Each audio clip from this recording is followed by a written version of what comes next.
disease 2019 because it's first recognized in December of 2019. And the virus, as I mentioned a moment ago, is named now SARS coronavirus 2. But what has happened over the ensuing months from that day in January when it was first recognized to the present time has been a historic pandemic that has exploded upon the globe, the likes of which we have not seen in over 102 years since the 1918 so-called Spanish flu. As shown here, this is the global distribution. It has now reached, and with no end in sight really, almost 39 million cases and over 1 million deaths. Unfortunately for us here in the United States, we have been hit harder than any other individual country, with almost 8 million cases and over 215,000 deaths. The heat map shown here with the relative shades of darkness indicates the regional distribution of cases per 100,000. Now, I want to take a moment to compare what happened in the United States versus what happened in Europe, which tells you a bit about our response and about the differences in patterns in these places. Shown on this slide is a comparison between the European Union and the United States. As you see in the blue line, the European Union peaked a little before us, but after they got hit badly and then they went down to a baseline, their baseline was very low, well below 10,000 cases per day, that they did very well until most recently, when they began to enter into the colder season and began to try and open up their economy. They rebounded way up. Now, the most recent data, as of a day or two ago, indicates over 60,000 cases per day. The United States in red, whose response and actual disease burden was dominated early on by the New York metropolitan area, which accounted at that time for about 40% of all the infections, hospitalizations, and deaths. When New York finally recovered, we did not go to a baseline the way the European Union did.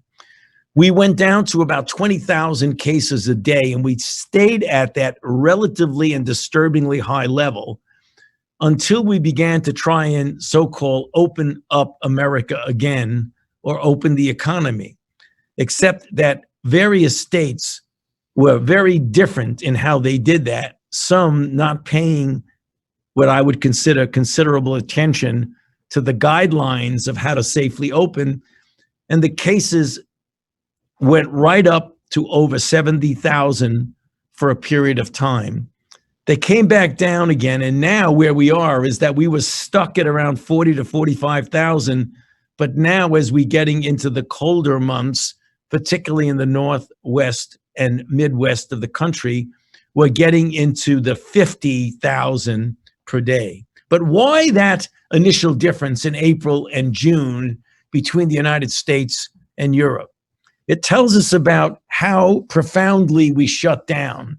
If you use GPSs, you can tell the movement over time of individuals. And if you look at things like visiting parks and open spaces, compare the United States in the dark line to Italy and Spain, which represent the European Union, and you see we did not go down nearly as much as those other countries did. Another way of looking at it is how you go into workplaces. Did you really shut down in your workplaces? Again, the USA, not nearly as much as Italy and Spain. Another parameter is visits, for example, to grocery stores and pharmacies.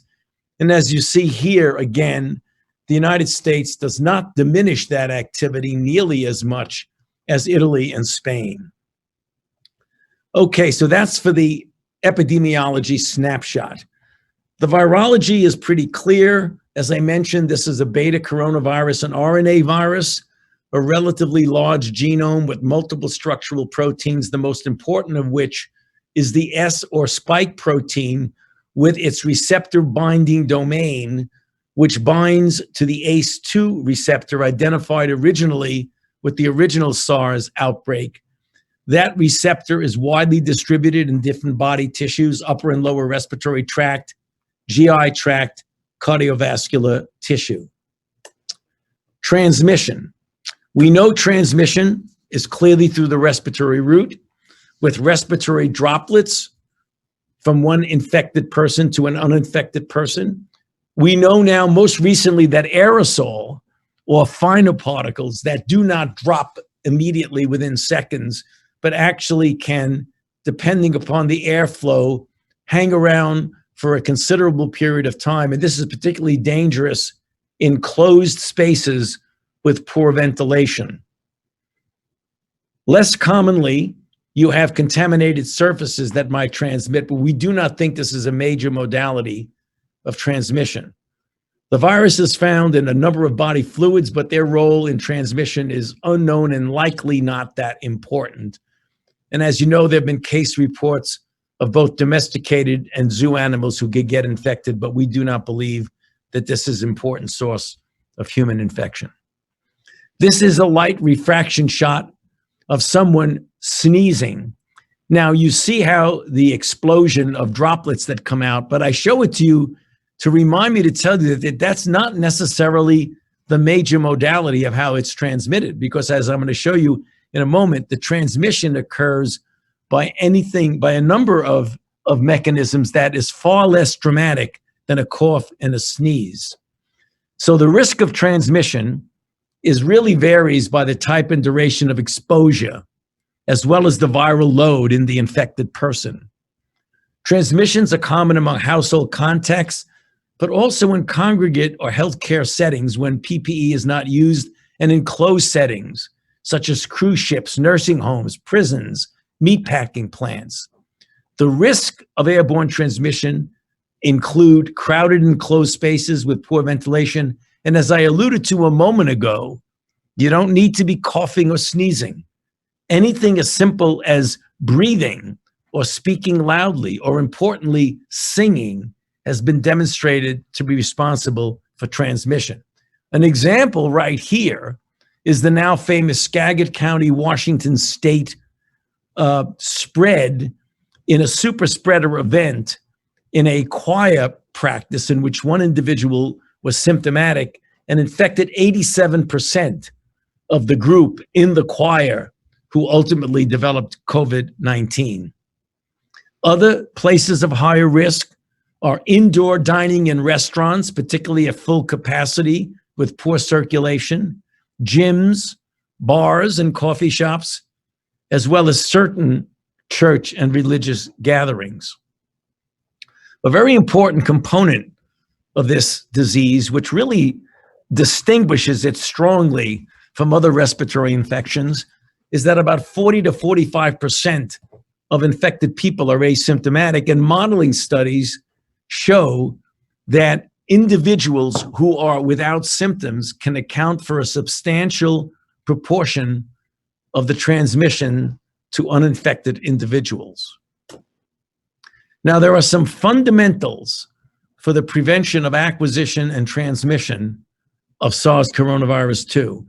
And this is something that I must repeat maybe a few hundred times a day. And that is universal wearing of masks and cloth face coverings, maintaining where possible physical distances, the famous 6-foot rule, avoiding crowds in congregate settings, doing things outdoors much more preferentially than indoors, and have frequent washing of hands. You can do this without shutting down the country. And there's a misunderstanding that when you talk about public health measures, that does not mean you're shutting the country down. That means that you can cautiously and prudently continue to try to open up the country, open up the economy, without necessarily doing it in a careless way that would be amenable to the easy spread of this virus. Let's take a look at some of the clinical manifestations. Early on, very similar to a flu-like syndrome. The manifestations by percent are shown on this slide. Curiously, in a variable number of individuals, there's a loss of smell and taste, which precedes the onset of respiratory symptoms.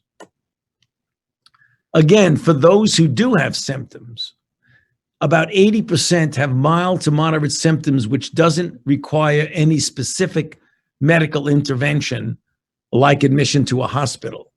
However, there are severe and critical manifestations in about 15 to 20% of individuals, leading to a variability in case fatality rate from a few percent to up to 20 to 25% or more in people requiring mechanical ventilation. So here again, how unusual this infection is, that in a percentage that's a high percentage of people get no symptoms, the majority of those who do get mild symptoms, and yet it's very capable of killing people who are in certain risk categories that I'll get to in a moment, leading to a lot of confusion about just how severe and potentially impactful this infection is.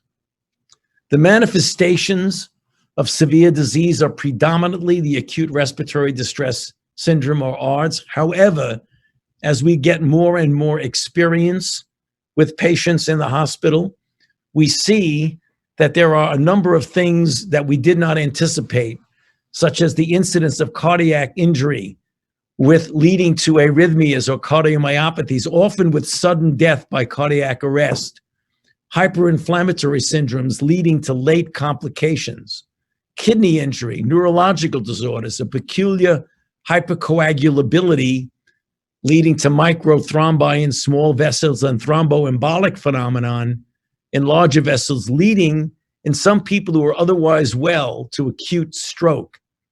And then again, a very interesting multi-system inflammatory syndrome in children, very reminiscent of Kawasaki disease.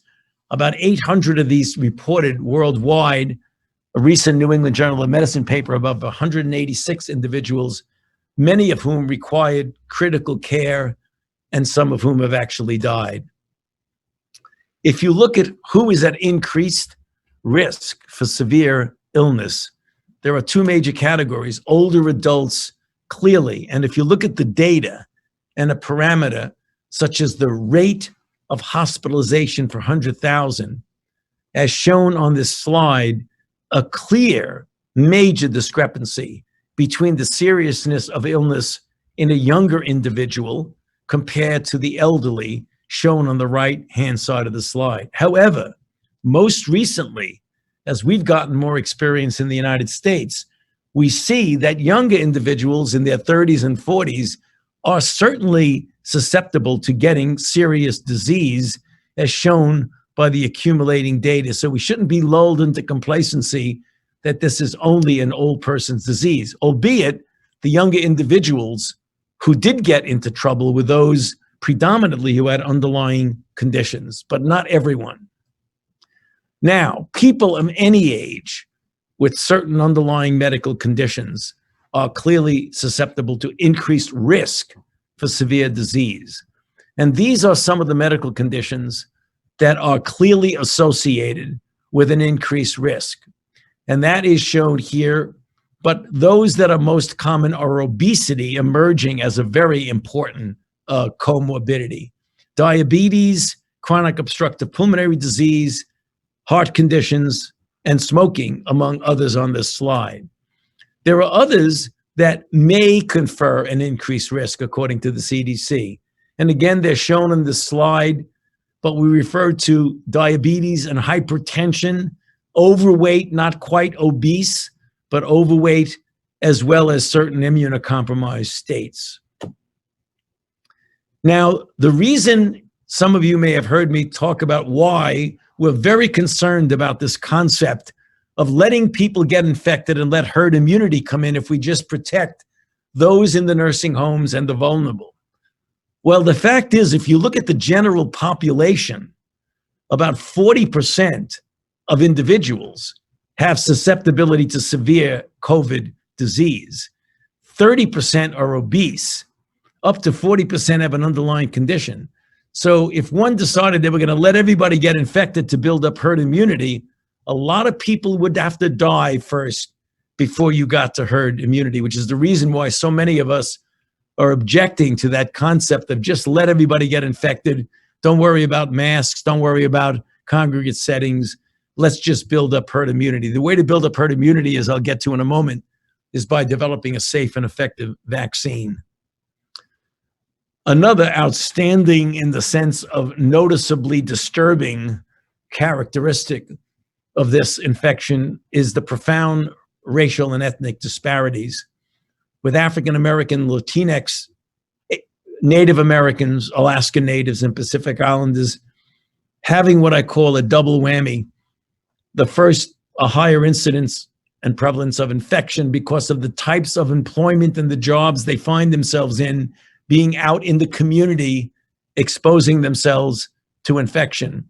But also, once they get infected, they have a higher percentage of the underlying comorbidities which lead to a severe outcome. This is a very striking and disturbing slide. If you look at the parameter of the rate per 100,000 of hospitalizations, and look at the upper bars of Latinx, Black, non-Hispanics, American Indian, Alaska Natives, compared to white at the bottom, 375, 368 for Latinx and African American respectively, compared to 82 with white non-Hispanics.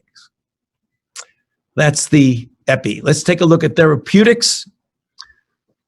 The NIH has established an expert treatment guidelines panel, which provides a living document that's online, shown at the website here, made up of experienced clinicians from throughout the country and in some cases throughout the world, who regularly update this living document with recommendations and guidelines for the clinical management and care, including the latest treatment of people with COVID-19 disease. And as I mentioned, it's a living document that's regularly updated.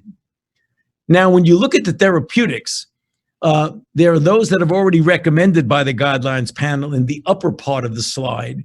But let me take a moment to just point out those that are still under investigational investigation. Direct antivirals, blood-derived products, including convalescent plasma, which has an emergency use authorization from the FDA, but it still has not yet been shown, and we're waiting for the results in randomized placebo-controlled trial to have shown to be safe and effective. Hyperimmune globulin, which is derived from convalescent plasma.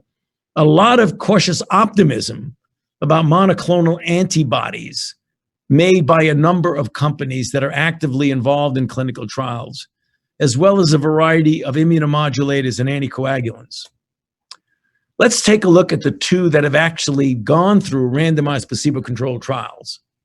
Remdesivir, a direct antiviral, was shown in a trial in 10 countries, including the United States, in hospitalized patients with lung involvement to significantly diminish the time of recovery. Another study from the UK out of the recovery trial showed that dexamethasone, a commonly used glucocorticoid, when given to hospitalized patients with advanced disease, such as those on ventilators, those requiring high flow oxygen, substantially diminished the 28-day mortality. Of note, if given to patients early in the disease, it didn't do much and in some cases made it worse, which really argues for what we know about the pathogenesis of this disease, namely viral effect early on. You want to direct your therapy against the virus. But when you get into the late phase requiring mechanical ventilation, it's more of an aberrant inflammatory response, hence the beneficial effect of dexamethasone. And finally, on vaccines, the United States has adopted a strategic approach. We are, as a nation and as a government, putting hundreds of millions, if not billions of dollars in supporting the development and or testing of at least 6 candidate vaccines. Several of these, as I'll mention in a moment, are well into clinical trials. The strategic approach is to take what's called a harmonization of protocols to make them somewhat similar to compare results, where you have a common data and safety monitoring board, you have common primary and secondary endpoints, and common immunological parameters for correlates of immunity.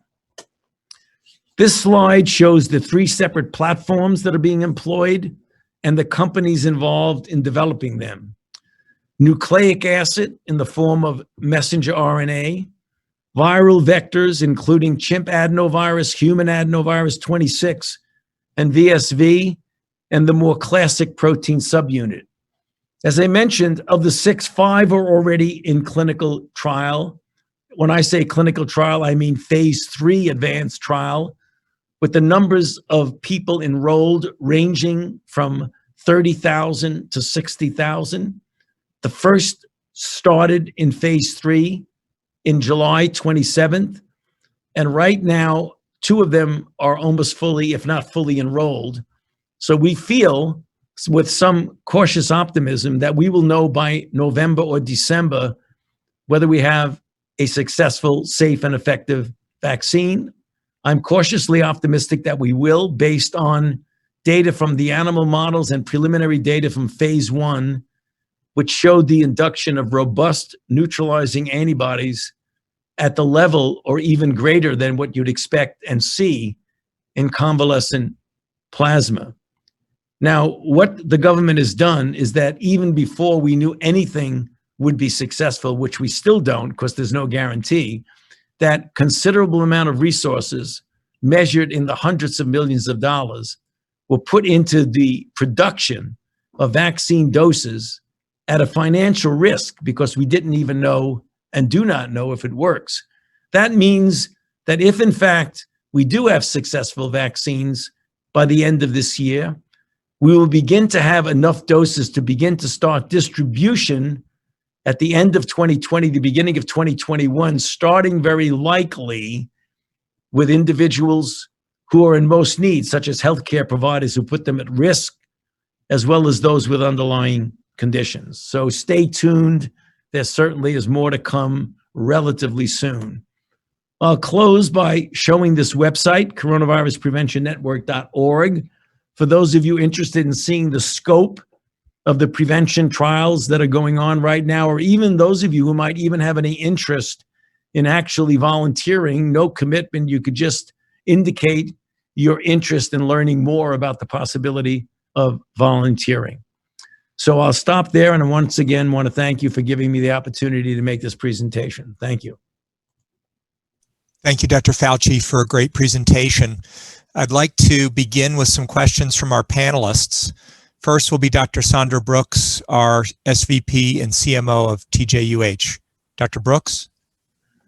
Thank you, Dr. Fauci, for your talk, and thank you also for your tremendous service. There's so much we should be learning from these experiences. I wondered if you could comment. And also, once a vaccine is developed, the danger is that people will lower their guard with respect to wearing masks and social distancing. How long do you project that people will need to continue to wear masks and remain socially distant once a vaccine is developed? Well, thank you for that question, Dr. Brooks. That's a good question, and I think it's going to be very important because I don't anticipate that, like measles, we're going to get a 98% effective vaccine. I would be happy if we had a 75% effective vaccine. I don't think there's going to be early on a lot of enthusiasm. There's a lot of skepticism about people, like it or not. A certain percentage of people are already indicating that they're skeptical about getting the vaccine, which means you're not going to have a profound degree of herd immunity for a considerable period of time, maybe towards the end of the year and end of 2021 and into 2022. So the bottom line short answer to your question is I feel very strongly that we're going to need to have some degree of public health measures to continue. Maybe not as stringent as they are right now, but certainly mask wearing, avoiding congregate settings, and things like that. Great. Thank you. So the answer is, it's not going to be the way it was with polio and measles. You get a vaccine, case closed, we're done. It's going to be public health measures that are going to linger for months and months until we get a really good degree of immunity such that the level of transmission in the population is very, very low. And I don't see that happening right away, even with a vaccine. Thank you. Dr. Zerlo, could you take the next question? Sure. Hi, Dr. Fauci. Hi, John. As this pandemic has unfolded, I think back to the days of my fellowship rounding on the 11th floor of the clinical center with you. I think about the HIV pandemic that was unfolding back then and all the patients we cared for with progressive Kaposi sarcoma and other OIs that we really no longer see in such numbers because HIV's come under control. Now, we sometimes forget that the sense of dread and worry back then has really a lot of parallels to what's happened today. Now as then, a methodical approach based on sound research and medicine will ultimately win the day. I said it then, and I'll say it now, that I've never met anyone who works harder and is more dedicated than you have been. And that leads to my question. Over your career, you focused on immunoregulation, hence the name of your laboratory, Laboratory of Immunoregulation, and immunopathogenesis. In that light, for patients who become severely ill with COVID, we see both an immunodeficiency as measured by both quantitative and qualitative T-cell defects, and at the same time, this massive cytokine release ending up in end organ damage, particularly in the lungs. So can you give us your current understanding of the immunopathogenesis of COVID in these patients? That's a great question, John. And that's why I think if I were back in the lab the way we were back then when you were there, I would be spending a lot of time trying to figure that out. It is really a puzzle. You wind up getting a lymphopenia that you get in some viral infections, but there's something that is aberrantly being triggered that we don't understand. How you can get, you talk about cytokine storm, but it's really more than just kind of cytokine storm. There's something else going on where some people handle things very well. Some people make just the right immune response. And then for one reason or other that I don't understand, John, people get an aberrant response that gets completely out of control, including in elderly individuals who you would expect would have a muted inflammatory or immunological response. So you ask a great question. And, I don't want to see this disease hang around very much. And I don't want to see people with advanced disease. But boy, if I were in the lab right now, I would be really trying to dissect out exactly what goes on when people make that transition from what looks like reasonably good control of the infection to a completely aberrant immunological and inflammatory response. It smacks a little bit, John, like IRIS, immune reconstitution inflammatory syndrome, that we see in HIV-infected individuals who have underlying mycobacteria, underlying cryptococcus. You treat them with an antiretroviral, and everything explodes in an inflammatory response that's more damaging to them than the actual virus itself. So I hope we get a lot of people interested in that because it's a fascinating problem. Thank you. Dr. Schneider. Thank you so much for your great talk, Dr. Fauci. And on behalf of my fellow co-residents who have worked tirelessly during the COVID pandemic, I want to thank you for your leadership and guidance over the last 8 months. My question is regarding vaccines. So what obstacles do you foresee with the upcoming massive vaccine distribution? And many of the most vulnerable and hardest hit populations are populations that have historically been marginalized in healthcare. So how can we ensure that the vaccine reaches them? Well, that's a great question, Svenja. And I that to me is the biggest obstacle, is getting the people who need vaccination vaccinated.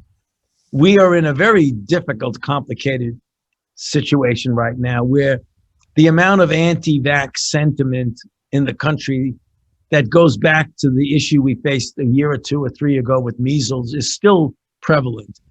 Then you get a brand new disease that people don't understand very well. In the vaccine, that looks like it was rushed in its development, which in fact, we went quickly because of very important technological advances without really compromising patient safety or scientific integrity. Yet, it's difficult to explain that to the general public. And then there's this divisiveness that's going on in the country, epitomized by Washington, D.C., where so many mixed signals come out that it's very difficult to get a unified message. How we solve that, I think we got to put a lot of effort into community outreach. We developed a community outreach type of a process way back during the HIV days when John was with us at the NIH, where we put together programs to get community people, reps, who the people in the community trusted, not people who they don't understand, who they don't relate to, but people who are part of their community. We're already starting to do that right now because I'm already seeing that, Dr. Schneider, as a obstacle. The most paradoxically tragic thing we could have is a really safe and effective vaccine, and the right people don't want to take it because they don't trust us. That is a possibility that we've got to address and make sure we do something about it before the fact, which we are trying. Thank you. Mr. Varma, would you take the next question? Hi, Dr. Fauci. Thank you so much for joining us here at Jefferson in Philadelphia. I think I speak for our entire student body when I express how excited we are to have you. Philadelphia is consistently cited as one of the poorest large cities in the country, with roughly 26% of our residents living below the poverty line. Given what we know about the disproportionate impacts of COVID on poor and working poor Americans, what direct steps can we as healthcare providers take to mitigate their heightened risk to this disease? Well, you can't do it alone. You need really help. And I get asked this question, like we know, for example, that African Americans have a higher risk of getting infected and transmitting it. And yet when you look at the availability of testing capabilities and healthcare systems that would get them diagnosed, isolated, and out of circulation to the point where they won't be infecting everyone around them, including their family members, it becomes a very difficult societal issue. So we always ask ourselves as physicians and physician scientists and healthcare providers, what can we do? Well, we really can't do much unless we get some help from the federal government, help from the state government, help from the city to make resources available so that those underserved populations don't get the short end of the stick all the time. So, I think what we need to do is remember that health disparities keep showing their ugly head all the time. They did it in HIV. 13% of the population is African American. 44% of the new infections are in African American. You wind up with COVID-19, you wind up having multiple fold greater hospitalization and death among those individuals. So rather than saying what we can do today and tomorrow, I think as health professionals who witness this disturbing disparity, want to make sure that we push in society to address the social determinants of health that are at the root cause of all of this. This isn't something that just happened overnight. This is what's been going on for decades and decades. So if we get one lesson out of this, we've got to commit our country and what we do as citizens to make sure that these are unacceptable.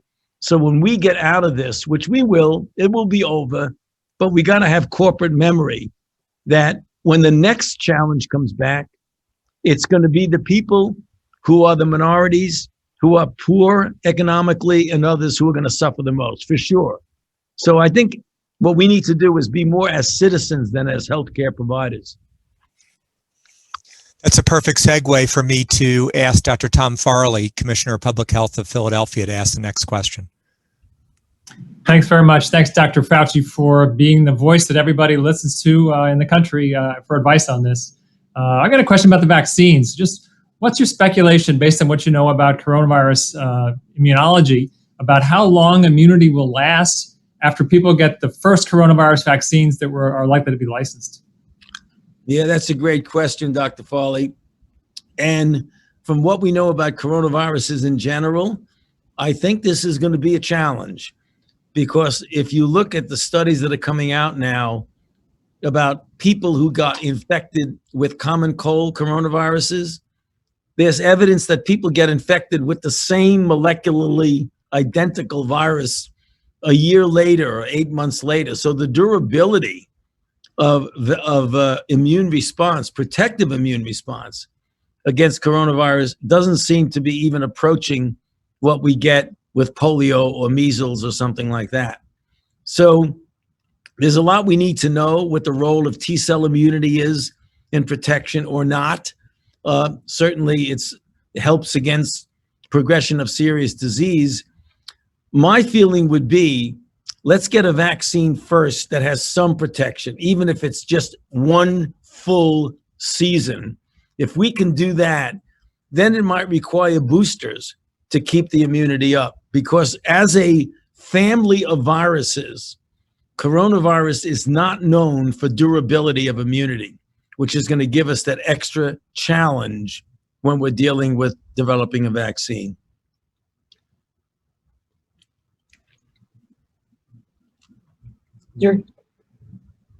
Dr. Brooks, could you go ahead with the next question? Thank you. Sure, thank you. So in addition to addressing the social determinants of health and employing trusted community members to promote vaccine uptake, what additional lessons do you believe we should learn and to work towards rebuilding the public's trust in our public health? You know, I think it has to be a consistency of message. It has to be a long-term commitment. We've got to take it out of the realm that I see often in Washington, where everything gets caught up in divisiveness of political issues. We've got to take public health, you know, and everybody agree, regardless of what your persuasion is, that this is something that involves everybody. And we shouldn't be arguing about it. I think that the example that really strikes me as so extraordinary is that the wearing of masks and the public health issues of congregating in closed spaces becomes a political issue, a political stance. You're either for this or you're against it, which just doesn't make any sense at all. So we've got to take public health out of the arena that it's in right now and make it just a universally accepted by everybody as something that we need to do better on. Dr. Fauci, do we have time for one more question? Yes, we do. Terrific. Dr. Zerlo.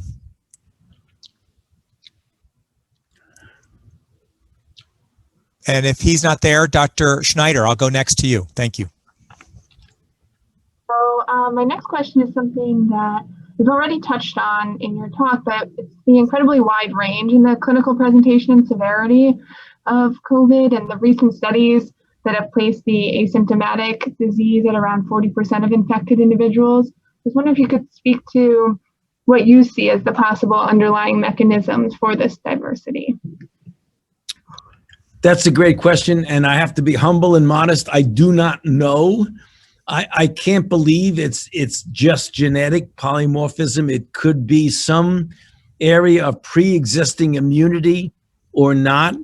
It could be the variability in the expression of ACE2 receptors or not. We don't know that. There's so many, you know, I refer to it as low-hanging fruit. There are so many unanswered questions here. But the thing that comes out and hits you right between the eyes is that it is amazing. I've never seen anything like it, where you have a virus that's capable of just wrecking some people with already 215,000 deaths in this country. And yet there are so many people who walk around and they don't even know that they're infected. Or if they do, it's mild symptoms. What does that mean? That it never leaves the upper respiratory tract because you have an underlying immunity? I'm not so sure of that. Is it receptor distribution? Maybe. We really need to figure this out. And again, I could be waving my hands, throughout the entire time, razzle-dazzling you, but I don't really know, to be honest. Dr. Zerlo, we'll let you ask the final question. I know Dr. Fauci needs to get back to his business, and please go ahead. Yeah, Dr. Fauci, the question of vaccine, I know I heard earlier you're not as optimistic perhaps in thinking that we might have a vaccine that'll be 80-90% effective. Yet, just as you point out, if you look at both the animal models as well as the early phase models, I mean, the immunogenicity of most of these vaccines is pretty good. So two related questions. Why your sort of, I'm not going to say pessimism, but your reserved approach to it. And then the second question is, of the different vaccines, we have adenovirus vectors and we have these interesting mRNA vaccines, and we have, of course, inactivated vaccine the Chinese are developing. Do you have a particular favorite in terms of which do you think is the most likely to be effective? Which type of vaccine? John, I sneeze and the stock market moves. I'm not going to tell you anything about it. First of all, I don't even know, and it would be foolish to predict what is going to be better. We just don't know enough. The proof of the pudding is going to be in the clinical trials.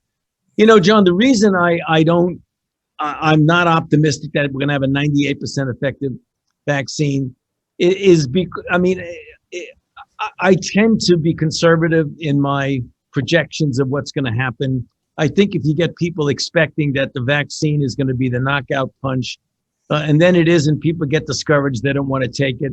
I think we've got to set reasonable expectations. If you look at the vaccines against influenza, a respiratory illness, even when you get a good match, it's 60%, 65% in individuals. So I'm using the fact that it's a respiratory-borne virus and our experience with respiratory-borne virus vaccines with the influenza model being the case. I would prefer to be a bit conservative, and if I'm surprised pleasantly, so be it. Thank you. Dr. Fauci, I'd like to give you the last word in a moment, but before doing so, we'd like to recognize your contributions with an important award. I realize that in your career, physical awards haven't really been meaningful. It's been contributions to patients. We started an award that we call the Courage to Heal here at Jefferson a few years ago. And my sense is that your strength in the face of challenges is a clear demonstration of courage, and you've shown this consistently throughout your career. It's been an inspiration to those of us that have been on the front lines. It's been an inspiration to those of us who've pursued academic careers, and it's saved countless lives. So on behalf of Jefferson, it's really our privilege to recognize you with this year's Courage to Heal Award. And we're so grateful that you could come and give this presentation. And I'd like to thank the panel too for their insightful questions. Dr. Fauci, I'll just allow you to make any closing remarks, and I want to thank you again for being with us. Well, thank you very much, Dr. Kane. I want to express my appreciation for giving me the opportunity to be with you, but also to express my admiration for you and your staff there, because we know Philadelphia had a significant burden of disease, and the real heroes in all of this are the healthcare workers, the frontline people who are out there every single day, gutting it out, taking care of patients and putting themselves in harm's way. So it's my privilege and my pleasure to be with you. Thank you for everything you do. Appreciate it. Thank you so much, Dr. Fauci. Thanks, everybody, and have a great day.